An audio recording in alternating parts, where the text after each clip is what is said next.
جی، وضو کے مسائل، اعضائے وضو دھونے میں آسانی اور مسح وغیرہ کا طریقہ۔ پیارے بھائیوں، نوٹ فرمائیں، وضو جو ہے یہ بہت اہم ہے۔ اگر وضو صحیح ہے تو نماز قبول ہوگی، اور اگر وضو نہیں ہے تو نماز قبول نہیں ہوگی۔ اعضائے وضو کو ایک ایک مرتبہ، دو مرتبہ اور تین مرتبہ دھونا سب طرح جائز ہے۔ جو طریقہ آسان لگے، سہل لگے۔ نیز بعض اعضائے وضو کو ایک اور بعض کو دو اور بعض کو 3 بار دھونے میں بھی اسلام نے رخصت دی ہے، اجازت دی ہے۔ پہلی بات، حضرت ابن عباس رضی اللہ تعالی عنہما سے مروی ہے کہ توضأ رسول اللہ صلی اللہ علیہ وآلہ وسلم مرتن رسول اللہ صلی اللہ علیہ وآلہ وسلم نے ایک مرتبہ وضو کیا۔ روایت کیا ہے اس کو بخاری شریف نے۔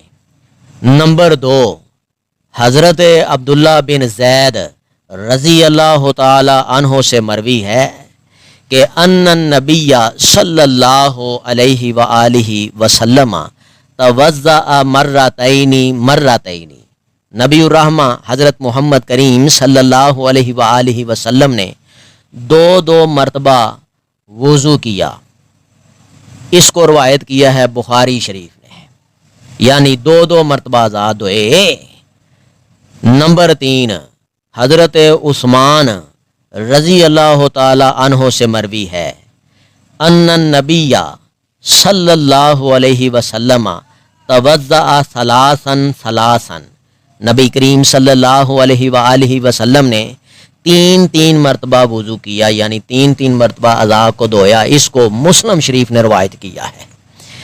نمبر 4، کسی آدمی نے حضرت عبداللہ بن زید رضی اللہ تعالی عنہ سے دریافت کیا کہ کیا آپ مجھے دکھا سکتے ہیں کہ رسول اللہ صلی اللہ علیہ وآلہ وسلم نے کس طرح وضو کیا ہے؟ حضرت عبداللہ بن زید رضی اللہ تعالی عنہ نے کہا، جی ہاں بالکل دکھا سکتا ہوں۔ پھر انہوں نے پانی کا برتن منگوایا، پہلے پانی اپنے ہاتھوں پر ڈالا اور 2 مرتبہ ہاتھ دھوئے، پھر 3 مرتبہ کلی کی، 3 بار ناک صاف کیا، پھر 3 مرتبہ اپنا چہرہ دھویا، پھر کوہنیوں تک اپنے دونوں ہاتھوں، یعنی کہ دونوں ہاتھ جو 2 مرتبہ دھوئے، پھر اپنے دونوں ہاتھوں سے اپنے سر کا مسح 1 مرتبہ کیا۔ اس طور پر آپ اپنے ہاتھ پہلے آگے لائے پھر پیچھے لے گئے۔ اس کو روایت کیا ہے بخاری شریف نے۔ مسح کی سہولت، سر کے مسح کا کامل طریقہ تو یہ ہے کہ ہاتھوں کو سر کے اگلے حصے سے شروع کر کے سر کے پچھلے حصے یعنی گدی تک لے جایا جائے، اور پھر اسی طرح دونوں کو سر کے بالوں کا مسح کرتے ہوئے اسی جگہ واپس لے آئیں جہاں سے مسح کا آغاز کیا تھا، مسح شروع کیا تھا۔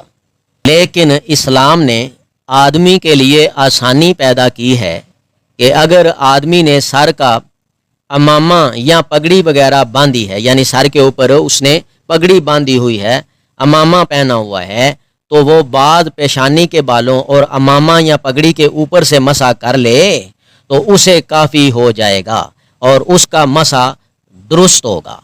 حضرت مغیرہ بن شعبہ رضی اللہ تعالی عنہ سے مروی ہے کہ آپ صلی اللہ علیہ وآلہ وسلم نے وضو کیا اور پیشانی اور پگڑی کا مسح کیا۔ اس کو روایت کیا ہے مسلم شریف نے۔ اور اگر صرف امامہ یا پگڑی پر ہی مسح کر لیا تو تب بھی درست ہے۔ حضرت عمر بن امیہ زمری رضی اللہ تعالی عنہ سے بیان ہے، وہ بیان کرتے ہیں، رأیت النبی صلی اللہ علیہ وسلم یمسح علی امامتہ